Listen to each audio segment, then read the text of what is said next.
लोक फोन करतात किंवा मेसेज पण करतात, तर ती अशी विचारतात की आपण जर हे मेंढी पालन करार पद्धतीने केलं तर चालेल का?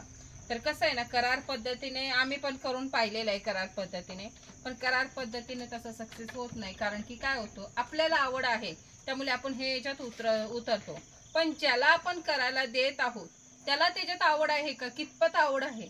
आता आम्ही पण तसंच केलेलं होतं, दिलेलं होतं करायला, पण काय झालं की त्याच्यात तेवढं त्याला आवड नव्हती. म्हणजे करायचं म्हणून केलेलं होतं फक्त, बाकी काही नाही. मग त्याच्यात मरतूक होऊ दे किंवा आणि समजा पिल्लांकडे लक्ष नसतं, तिला दूध आहे की नाही किंवा त्यांना काही चारा नियोजन ह्याच्याकडे काही लक्ष नसतो, मग फक्त आपलं करायला दिले नाही, आपण लांब असतो, त्यामुळे आपण ती बारकाव्याची गोष्ट करत नाही. कारण की करार पद्धतीने केलेला असतो, आपण करायला दिलेला असतो, त्यामुळे आपल्याला असं वाटतं की ते हँडल करतायत म्हणून सर्व, पण नक्की तर त्यांना आवड असली तरच ते हँडल करू शकतो. जर आवड नसली ना तर काहीही करणार नाही, फक्त करायचं म्हणून आपलं खायला घालायचंय तेवढंच घालायचं किंवा रानात सोडायचं म्हणून रानात सोडणार. बाकी त्यांना काय गरज आहे, कशाची आहे, किंवा आजारी पडतायत किंवा त्यांना काही कशाची मेडिसिनची गरज आहे किंवा समजा चाऱ्याची काही गरज आहे, ही काहीही गोष्ट ती लोक बघत नाहीत. त्यामुळे काय होतंय की जेव्हा आपण ही करार पद्धतीने करतो त्यावेळेला मात्र एक असं आहे, आमचा गणित फसलेला आहे, त्यामुळे हा गणित फसतो.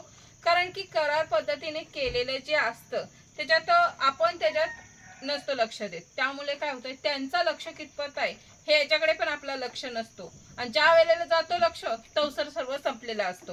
म्हणून काय करायचं, हे करार पद्धत वगैरे जी आहे शक्यतो नाहीच करायची. कारण की आपण आवडीने ह्याच्यात उतरतो, आणि जी आवड आहे, आता तुम्ही जर स्वतः तिथे असेल, जसं आता आम्ही स्वतः आहोत, आम्हाला माहिती आहे ह्याच्यात काय करायचं आहे, कुणाला काय गरज आहे, किंवा पिल्लाला गरज आहे, मेंढीला गरज आहे, हे आपण स्वतः निरीक्षण करतो. पण जेव्हा आपण आवड आहे त्यामुळे ते करत असतो. मी प्रत्येक टाइमला सांगत असते, ज्या वेळेला आपण व्यवसाय करतो त्या वेळेला व्यवसायामधले आपल्याला आवड असणं गरजेचं आहे. कारण की आवड असली तर जी गरज त्यांना आहे त्या गरजा आपण भागवत असतो.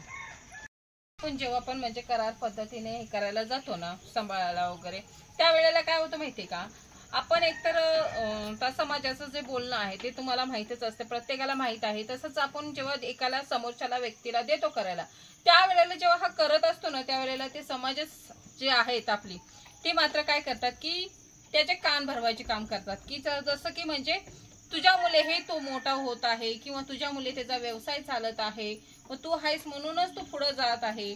मग काय होतंय की नंतर मग असं मनाविरुद्ध ज्या गोष्टी घडायला लागतात, त्याच्यानंतर मग असं वाटायला लागतंय आपल्याला की ते त्याला न देता स्वतःच केलं असतं तर बरं झालं असतं. अशा खूप काही गोष्टी आहेत, खूप काही बारकी जी समाजात आपण उठबस करतो त्यावेळेला खूप काही आपल्याला असे प्रॉब्लेम झेलायला लागतात.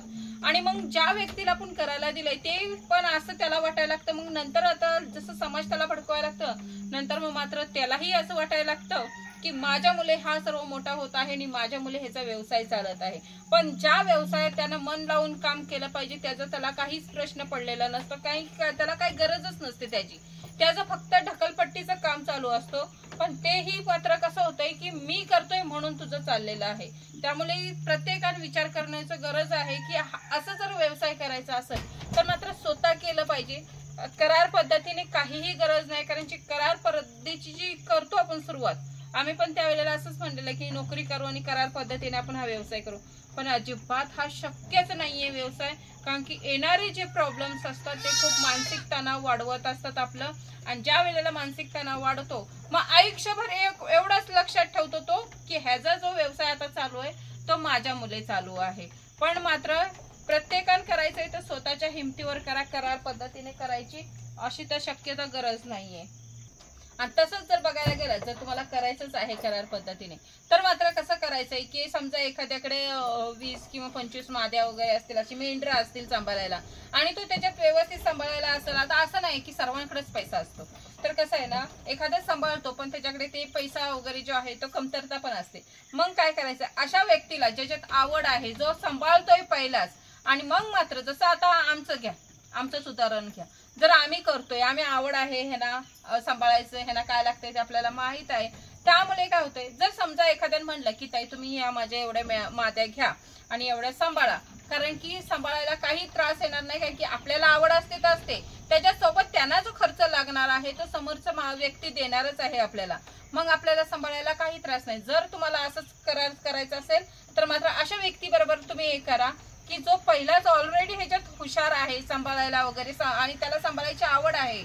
समजा एखादा काही प्रॉब्लेम आला तरी तो झेलू शकतो आणि त्या प्रॉब्लेम मधनं त्या आपली जी मेंढर आहे त्यातनं काढू शकतो. अशी जी व्यक्ती आहे ना त्याला मात्र सांभाळायला द्या, काहीही प्रॉब्लेम येणार नाही. कारण की लागणारा खर्च जो आहे तो तुम्ही पुरवणार आहात, त्यामुळे त्यालाही काही त्याचा खर्चाचा प्रॉब्लेम नाहीये. तुम्ही खर्च देणार नाही, तुमचेही प्राणी व्यवस्थित त्याच्याकडे सेफली राहणार आहेत. असं मात्र केलात तर एक वेळ ठीक आहे. आणि एखादा जर नवीन व्यक्तीला देत असला तर मात्र हे देऊच नाही. कारण की एक तर त्याला त्याच्यातला गंध नसतो, अभ्यासाचा काही नाही नॉलेज नसतो त्यातला, आणि मग मात्र त्याला दिलं की त्याच्याकडनं काय विस्कळलं तर. आणि हा जर नारी सुवर्ण आपले प्राणी आहेत, हे प्राणी एकतर महाग असतात आणि त्याच्यासोबतच जर त्यांची देखरेख काळजी वगैरे झाली नाही आणि त्याच्यात जर लॉस केलं तर मात्र सर्वीकडून आपण लॉस जातो. त्यामुळे एक तर ही प्राणी भेटत नाहीत आणि भेटलं तर त्यांची काळजी न घेतली तर मात्र खूप मोठा लॉस होतो. मग ह्यासाठी असं करायचंय की आपण जर समजा असे प्राणी आपण सांभाळायला देत असेल तर मात्र अशा व्यक्तीला द्या, त्याला त्याच्यातला सर्व काही छंद असेल आणि ना मात्र खूप आवड असल्यावरच तो सांभाळू शकतो. म्हणून प्रत्येकाने विचार करायचा आहे की जेव्हा आपण करार पद्धतीने देतो करायला त्यावेळेला ज्याला आवड आहे त्याला, ज्याने सांभाळलं नाही ना त्यालाच द्यायचं आहे. ज्याला ह्यातलं काहीही माहित नाही नवीन व्यक्तीला तर देऊच नका सांभाळायला, कारण की त्याच्याकडनं 100% चुका होतात म्हणजे होतातच.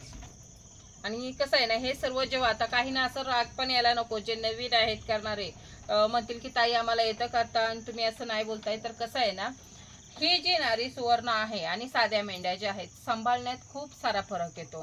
कारण की त्यांचं सांभाळणं जे आहे ते वेगळ्या पद्धतीने, ह्यांना जी सांभाळायचं आहे त्यांना खूप पद्धत वेगळी आहे. आणि त्यामुळे काय होतंय, एकतर आपण नवीन असतो त्याच्यात आपल्याला म्हणजे इतका पण अनुभव नसतो आपल्याला. भले तुम्ही करायला तयारी वगैरे तुमची सर्व असणार आहे, पण सांभाळायच्या नंतर जे प्रॉब्लेम येतात ते त्यालाच येतात. ज्याला माहीत पडतं की सांभाळते वेळी काय प्रॉब्लेम आहे त्यालाच कळतं की काय काय प्रॉब्लेम येतात.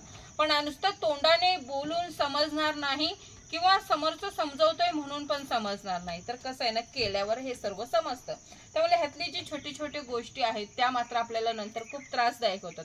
आणि समजा तुम्ही करार पद्धतीने केलात, काही XYZ तुम्ही ठरवून केलात, मग मात्र काय होतंय जेव्हा तुम्ही करायला जाल आणि एखादा प्रॉब्लेम येईल आणि प्रॉब्लेम मध्ये समजा प्राणी वगैरे दगावला गेला आणि तुम्ही जर समोरच्या व्यक्तीला सांगितलात की मला असं असं प्रॉब्लेम झाला म्हणून दगावलं तर मात्र त्याचा विश्वास बसणं खूप अवघड जातो. आणि त्यावेळेला तो म्हणणार की तुझ्याकडून काहीतरी चुकी झाली, तुला सांभाळता नाही आला किंवा तुझा कुठेतरी अभ्यास कमी पडला. आणि त्यावेळेला मात्र काय होतं माहिती, तुमची जी काही असेल मैत्री असेल XYZ रिलेशनशिप जे पण असेल त्याच्यात मग मात्र थोडीशी अशी दरार आलेल्यासारखं होतं. आणि मग काय मनात असं होतंय की ह्याला सांभाळायला दिलं हे सांभाळू शकत नाही, किंवा मी विश्वासाने सांभाळत होतो पण त्याने माझ्यावर विश्वास ठेवला नाही. असं होऊ नये त्यासाठी मात्र ना करते वेळी मात्र विचारपूर्वक करा जे काही तुम्ही करार पद्धतीने कराल ते.